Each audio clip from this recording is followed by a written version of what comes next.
In preparing for battle, I found that plans are useless, but planning is indispensable.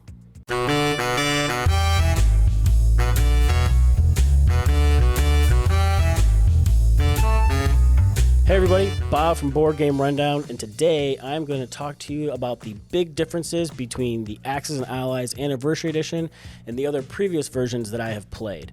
I cut my teeth on the original version back from the 80s, and I play mostly the version that you find online, the 1942 Spring Edition. Played a lot IRL as well, but I play online quite a bit as it's just easier and convenient that way with work schedules and things like that.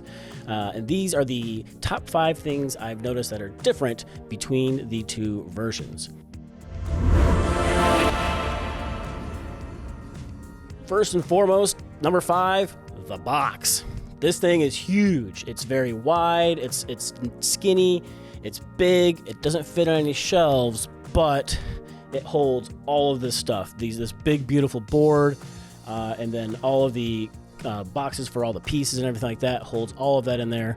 It's much different than the other standard little boxes that the previous editions had come in, although the OG version did come in one of the, I believe it's called a coffin box, which is large, but it is deeper and a little bit more narrow than this guy is. This guy is a beast.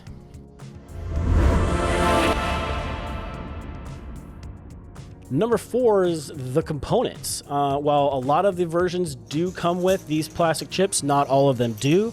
I do love and appreciate these plastic chips. It makes the stacking of the pieces on zones much easier than having to have multiple of like, oh, there's 3 infantry units there. You're just going to drop 2 and drop an infantry on top of there, signifying what it is. And the little circle in the middle is just the right size to drop an infantry unit on top of there. That is greatly appreciated. Also, it does come with very decent storage. There is one of these boxes for each country, and it gives you different ways to, I got my land units with tanks and my dudes. I've got a spot for my planes and my fighters and stuff, and then I have another spot to keep all of my ships, and I also like to throw in the industrial complexes and the anti-aircraft guns that are pretty standard in most of them, although I have played some versions that had just a cardboard chit for the complex, and they say, oh, well, the AA gun is just included with that. I like having these little bits on the map. It does add a little bit more presence to the board and makes it look more official, in my opinion. But each country has its own, with a country board that has 2 different types of setups included in the same box. So you have your 1941 setup or your 1942 setup. So depending on which one you want to play, you can choose which setup to do, which basically puts 2 games in the same box, and that's kind of fantastic. And it does come with paper money. I still left that in the box over there. It's not the greatest paper money that I've seen, but previous versions didn't come with any money at all.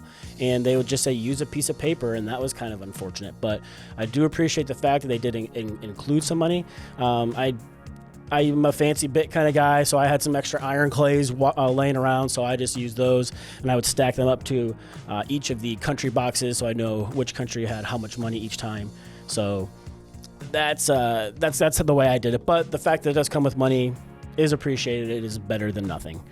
And let's see what else they have with it. Oh, the minis themselves. Yeah, if you've played any of the Axis Allies, they all come with some very nice miniatures. Your infantry, your tanks, your artilleries. Some of them are very country specific, so certain planes will look like the American fighter jets, will look like the American fighter jets they had back in the war. Some of the bombers will be unique. A lot of the battleships and other ships look similar to what they would have looked like during the war, and they're not all just stamped out of the same mold per se. They're there to do vary country to country. But they are nice quality. They're the same quality that you would see in any of the other Axis and Allies versions. I haven't played any versions of Axis and Allies that had just, inferior bits as far as the quality of the miniatures. So that's good. I'm glad they kept that standard up.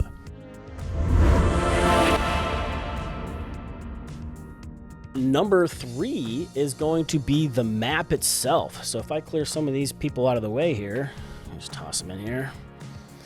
You'll notice that this map is a beast. It's 3 3 boards the size of the box, because they're just separate boards that lay inside there. And not only is it bigger, they also did a lot with changing up some of the territories. Most of the games that I've played of Axis and Allies, like for instance, Japan has 2 sea zones around it. Now it's all one large sea zone, which kind of makes it a little bit more susceptible to some bombers and stuff like that coming from America, because it makes it easier to hit boats you might be deploying there. Australia, instead of being 2 separate zones, is now just one big country. And then the water zone around French Indochina and Burma, that used to be one big water territory, and now it's split into 2, which makes cutting from the Philippines over to India take an extra turn. So that really adds a little bit of strategery and depth to it. So I do appreciate that. And then some of the water zones over by England are slightly different too, which adds more strategy, and you got to really study the map. One of the big things I appreciate about this board is I feel like some of the other versions became the battle for West Russia. So West Russia was just one big territory, and you're trying to, take that territory so you can be on Russia's doorstep. Now they've divided that up into multiple territories: the Belarusia, Eastern Ukraine, Ukraine itself, and that's a lot more points that you have to try to defend, a lot more places that you can attack or attack from. And that just, more interesting to me, and, more depth, more options.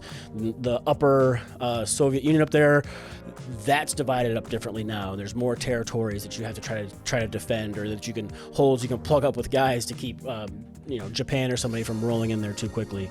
That was very interesting. And so I always love seeing new war games and studying the maps and trying to figure out, if I have so many moves, where can a unit get to, or somebody might see that, that plane can make it there, or that tank can roll around this territory and hit it from the backside, type of thing. So I always appreciate a new stylized, and I would imagine more balanced map. They probably saw that, a lot of the battles in the 1942 edition become kind of samey in certain areas. So you tweak the map up a little bit and you change that and what's going on. And that's always really appreciated. Number 2 is going to be the playable nations. So now Italy is its own nation. It has its own box of pieces. You don't quite get as much money, but you do start with quite the navy in the Mediterranean. And that's one of the things that allows this to be a 6-player game instead of sitting at 5 and doing, 3 versus 2. You divide Italy up into its own country, and that's something that you can do now. And one of the other cool things they do with these other countries now implements China. America, yes, they control China, but it's its own country now. And so they don't gain income or anything like that. And because it's pre-industrialized China, you are just kind of creating dudes and putting more dudes on the map. But they do include the Flying Tigers planes that were originally volunteers that America set a plane over there. So you put an American plane there, it's dedicated to defending China, it has to stay in the Chinese areas, but it's just another one of those like historical things that's super neat, and it explains why is there a random fighter in the middle of China. And I just appreciated that little touch. So being able to, you don't play as China as your own nation, it's still part of America's turn, but it's a separate section of America's turn. So that was fresh and different than the previous versions that I have played. And I did appreciate that. I'm excited to talk about it. So my number one thing for me is going to be the techs. The techs are back. Like when I played so much of the 1942 version, and while it's a lot of fun, from the original version, they had taken the techs out. And to me, the techs add so much fun. I mean, yes, it's a little difficult to get them, but once you get them, it can really change the game and how you play and what units you're going to buy. And the way they did it is different from the original version. They used to be, you would pay money, you rolled, you either got it or you didn't, you're done. But now, you're going to pay your money at the start of your turn to buy one of these tokens. And after you decide if you're going to buy tokens or not, you're going to roll a die for each token you have. If you roll a 6, cool. You trade all your tokens in, and then you're going to choose either the breakthrough chart 1 or chart 2, roll a dice, and you're going to get one of those techs. If you don't get it, though, you hold on to your tokens.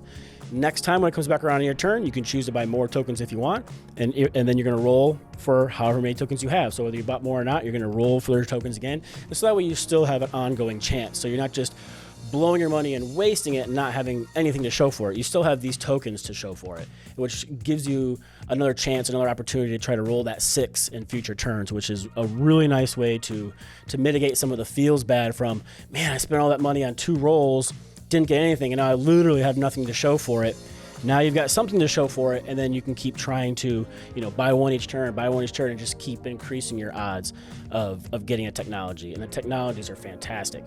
Now, with the technologies, though, the economy can get really tight. And one of the new things that they implemented in this is they have the National Objective Bonus Income. But basically what it is each country had different objectives that they were trying to complete. My favorite one being Italy's. They had Mare Nostrum. They wanted to control the Mediterranean. They didn't want any enemies in the Mediterranean. That was theirs. They thought it was theirs. And so one of their major things was if there are no enemy surface ships in the Mediterranean, you get bonus money. And that's the same way it works for a lot of these other ones. So Germany, you have to control France and Northwestern Europe, but then they also wanted to push towards Russia. So you have to have Poland and Ukraine. And as long as you have certain territories, it's going to qualify you for bonus money. And it really makes it a lot easier to buy some of those techs and do some of those neat things. And that's just a really fun way to tweak the economy. So while you might get a little bit less money than you're used to in one of those other versions, as long as you're meeting your country's goals, you're going to get even more money than what you're used to. And so it kind of like makes you push towards the strategies that those countries were trying to push toward during the war. And I find that super interesting. So that was a really appreciated addition to the game. So. Well, that's my top 5 differences that I've noticed. If you have any that you might have noticed that I have not, please feel free to point them out down in the description. There'll be more videos to follow where I taught Mike how to play. He's the first time Axis and Allies player, so we'll get his take on the game and how he feels about it, and we'll give you more of our opinions on everything. So please stay tuned. Thanks for watching. I've been Bob. This has been the Board Game Rundown, and this was Axis and Allies, the 40th Anniversary Edition by Renegade Games.